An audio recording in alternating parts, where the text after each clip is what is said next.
Hi there, this is Sally's Book Club, where we bring you the best books from around the world every day. Today we're introducing the book Parenting from the Inside Out. Its subtitle is Becoming the Parent You Want to Be, starts with accepting yourself. This is both a psychological work and parenting guide. It explores the relationship between human connections and brain development, revealing how parents' early life experiences shape their children's growth. The two authors are masters in their fields. Daniel Siegel is a clinical professor of psychiatry at UCLA, highly regarded by Microsoft and Google. This renowned American psychologist pioneered interpersonal neurobiology. Co-author Mary Hartzell holds a master's in early childhood education and psychology from UCLA. With over 30 years in education, she's dedicated to parent and teacher training. The authors discovered generational patterns in parent-child relationships. Many parents who suffered through painful upbringing vow never to repeat it, yet they unconsciously recreate their parents' patterns when raising their own children. Like the boy beaten by his father growing up to become quick-tempered with his own kids, or the girl controlled by an overbearing mother turning into a helicopter parent herself, constantly invading her child's privacy while hating herself for it. They agonize, why am I repeating exactly what I hated? Yet, after each regret, they fall back into the same destructive cycle. This book answers both why and how to break free. Parenting from the Inside Out spans 180,000 words across 9 chapters. We'll explore 4 key questions to help you understand and accept yourself, improving parent-child relationships. First, why do we parent like our parents did? Second, how our past shapes our parenting. Third, accepting our past to nurture healthier children. Fourth, how do we repair broken parent-child relationships? Let's start with the first question. Why do we parent like our parents did? Here's a common scenario. A daughter reads storybooks and snacks after school instead of doing homework. The mom erupts in anger, then drowns in regret after yelling. This mom endured strict academic pressure herself, having to sneak moments of relaxation as a child. After rationally understanding her child's need to unwind, she still seethes with anger seeing relaxation. This phenomenon relates to implicit memory, silently shaping parenting through past experiences. What we typically call memory is explicit memory, like remembering milestone events or childhood embarrassments. These are conscious, clearly recalled experiences. Implicit memory operates automatically and unconsciously. Unprocessed traumas often reside here, hidden from our awareness. When triggered, it feels like emotional flooding rather than recollection. You might feel overwhelmed without understanding why. Siegel's hospital residency exposed him to traumatized children, experiences his mind buried as implicit memory. Years later, his crying baby triggered panic rooted in those buried memories. Through effort, he recognized his implicit memory's influence. These submerged memories create rigid parenting patterns like hidden reefs. Similar situations activate automatic emotional responses. So, these conditioned reflexes cause history to repeat itself. Co-author Mary Hartzell shares her own struggle. Shoe shopping with kids always triggers agitation, despite encouraging their choices. Yet, when the child picks shoes, she nitpicks until everyone leaves frustrated. Hartzell herself felt confused, not lacking money nor wanting to upset her child. So why this pattern? The mystery solved when her child asked about her own childhood shoe shopping experiences. Hartzell grew up poor with many siblings. Her indecisive, short-tempered mother made shoe shopping traumatic. Though rationally understanding her mother, the emotional memory remained buried.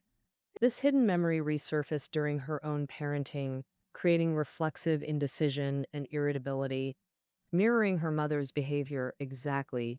Repeating these reflexive patterns harms children's trust and emotional resilience. Damaged responses become their default, continuing the cycle. That concludes our first section, past traumas preserved in implicit memory shape parenting through conditioned responses. How else does implicit memory affect parent-child relationships? Now to our second question, how our past shapes parent-child relationships. The authors argue parental history shapes behavior, communication, and attachment patterns, demonstrated through 4 father-baby interaction case studies showing past influences. First father responds immediately when baby cries from hunger.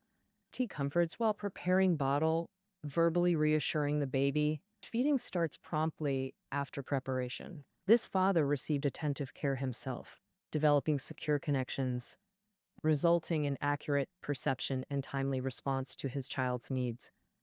This care fosters secure attachment in the child.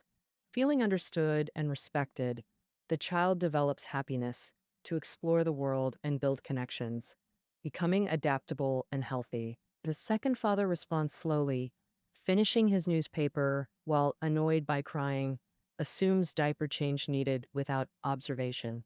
After 40 minutes of failed attempts, diaper or blanket, he finally considers hunger. This father grew up with emotionally distant parents, replicating cold detachment. While feeling responsible, he avoids physical closeness with his child. Repeated patterns create avoidant attachment. The child learns to avoid intimacy, believing communication attempts get rejected. This pattern extends to other relationships, fostering belief in a cold world. The third father reacts with anxious tension when hearing cries, holding baby tightly while distracted by self-doubt, eventually realizing hunger. Um, this childhood filled with paternal belittlement and maternal criticism. Growing up insecure yet craving validation creates emotional baggage. This anxiety sabotages parent-child bonding through constant second-guessing. Repeated patterns create ambivalent attachment. The child develops similar uncertainty, unsure of paternal reliability. Social interactions become anxiety-riddled, doubting relationship stability. The fourth father reacts unusually when his baby cries from hunger. Hearing cries triggers rage. He roughly grabs the baby, startling it while hastily preparing formula that gets dropped, worsening the situation. Frustrated and defeated, his racing mind connects the broken bottle to traumatic memories. Growing up abused by an alcoholic mother, he freezes before comforting his crying daughter. Unhealed childhood trauma deeply affects his parenting. His volatile temper erupts at minor cries. Even joyful singing provokes scolding, creating disorganized attachment patterns. The child's instinct for comfort clashes with fear, creating emotional chaos. This unpredictability causes psychological fragmentation and hinders neural development, impairing emotional regulation and social skills. Let's summarize part 2. Parental histories shape behaviors that create distinct attachment styles. Parental detachment breeds avoidant attachment. Parental anxiety creates ambivalent attachment. Abuse results in disorganized attachment. The authors emphasize theoretical knowledge alone isn't enough for change. Parents must understand and accept their past, leading to our third question, self-acceptance for healthier parenting. Some may fear being trapped in generational cycles. Research shows insecure childhood attachments can evolve into secure adult ones, problematic parent-child relationships in childhood. But adult understanding and acceptance can break the cycle. So how do we achieve self-acceptance of our past? This process is 2 steps, recollection and reflection. First, revisit childhood by asking self-exploratory questions to awaken memories. Example questions. How was your relationship with parents growing up? How has that relationship evolved from childhood to adulthood? What differences or similarities exist in your relationships with each parent? Were you ever rejected or frightened by them? How did those experiences shape your later life? Did you face childhood difficulties? How did you overcome them with parental help? What conclusions emerged? What defines good parenting in your view? How did your parents measure against this standard? Answering these may trigger mental images and emotions. Uncertainty or discomfort is normal. Emotional memories create tension. Painful memories may heighten vulnerability, but the authors urge confronting these memories. Share them with trusted individuals to convert implicit to explicit memory. This process transforms hidden triggers into manageable experiences. Step 2, understanding and growth after externalization. Analyze exposed memories to uncover root causes, essential for parental growth. Practical implementation examples. A mother describes happy childhood with clear moral guidance, but lacks specifics, notably missing concrete examples of parental teaching methods. This vagueness signals emotionally distant parent child relationships. Lack of details, first, due to limited intimate interactions with her parents. Second, she minimized emotional awareness to adapt to parental coldness, self protectively dulling sensitivity. Such adults develop limited neural pathways for empathy due to childhood emotional deprivation. Understanding this, what can they do? The authors recommend intentional emotional tracking and social journaling to build secure attachment capacity. Another father intertwines past and present memories. He jumps from childhood stories to current criticisms within moments. Claims maternal neglect never bothered him while criticizing his own parenting. Written self reflection reveals underlying resentment about favoritism. His mother's past patience, Selene, poisons current father son dynamics. Feeling threatened by mother son closeness, he alternates between affection and anger. Childhood anxiety often creates psychological armor for self soothing. This father must dismantle his I don't care facade. Recognizing maternal favoritism wasn't his fault allows healthier interactions. Parents with deep trauma face two rehabilitation challenges. First, self protective memory gaps limit reflection material. Second, deep trauma traps them in rigid or chaotic states, preventing problem analysis. The author's advice for them: even with fragmented memories, combine past present connections to courageously confront trauma. When needed, involve trusted allies in the healing journey. A mother panics when her son cries, wanting to flee, until analysis reveals her father's bipolar episodes created childhood trauma around emotional instability. Now she reframes crying as care, needing signals rather than threats. Transforming into an attentive mother improves both parenting and paternal relationships. Let's summarize part 3. Proactive reflection helps understand and accept past traumas, creating healthier parent-child dynamics. This doesn't eliminate all conflicts. Understandings remain inevitable. Which brings us to our final question. What constitutes truly effective parent-child communication? How do we repair broken relationships? First, defining real communication beyond physical presence. Constant nagging not equal to communication. It's mutual signal exchange that matters. True communication requires two-way signal transmission and reception. Monologues or parallel talking are just noise pollution. Effective communication needs 1. Factual responsiveness to signals. Unanswered crying teaches babies the world is unsafe, reducing engagement. Second, accuracy, responding appropriately to children's needs. Many parental responses come from adult perspectives without genuine connection. Example, urging bravery when a child falls ignores their actual distress. The child experiences both physical and psychological impact. Better approach. You tripped on the stone onto grass. Let's check if you're hurt. This validates feelings while teaching calm problem solving. Always self-check. Am I being factual and accurate? Parents aren't on-demand service providers, nor mind readers knowing every child's thought. Perfect communication is impossible. Misunderstandings happen daily.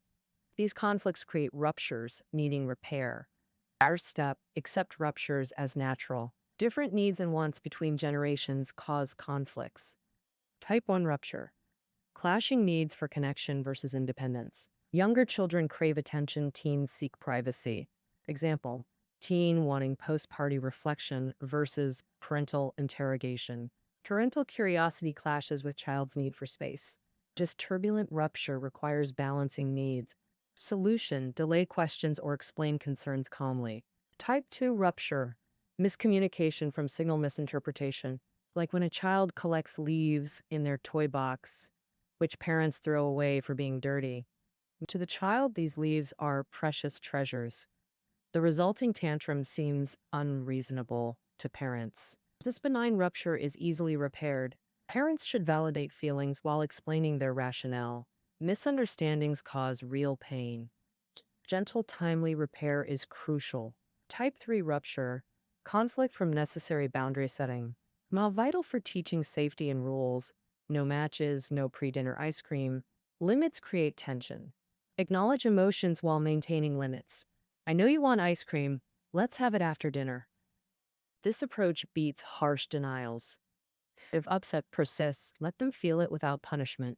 Avoid extreme reactions like permanent bans or total permissiveness. Consistent boundaries help children manage negative emotions. Most challenging are malignant ruptures from parental outbursts or violence. Traumatized parents may repeat these patterns. Solution: pause interaction, regain composure before discussing. Focus discussion on causes, not blame. Confront malignant ruptures, avoidance creates new trauma. All right, let's summarize. Part 4: building on self acceptance, strive for factually accurate communication with children. The ruptures are inevitable. Proactive repair is crucial, especially for trauma induced malignant ruptures where avoidance worsens outcomes. Now let's recap the book's core concepts. 1. Our parenting is shaped by implicit memories from unresolved past experiences. 2. Parental categorization of early life creates children's attachment patterns impacting relationships. Distant parents breed avoidance. Anxious parents create ambivalence. Abusive parents cause disorganization. 3. Childhood wounds can be healed through active reflection to transform parenting approaches. 4. Relationship ruptures are normal. Repair through balanced needs, emotional validation, and courageous confrontation. The book's uniqueness lies in focusing on parental self understanding as the foundation for nurturing children. The preface is key insight. What matters isn't your childhood experiences, but how you process them. That concludes our exploration of parenting from the inside out. Study notes are below the audio. See you tomorrow.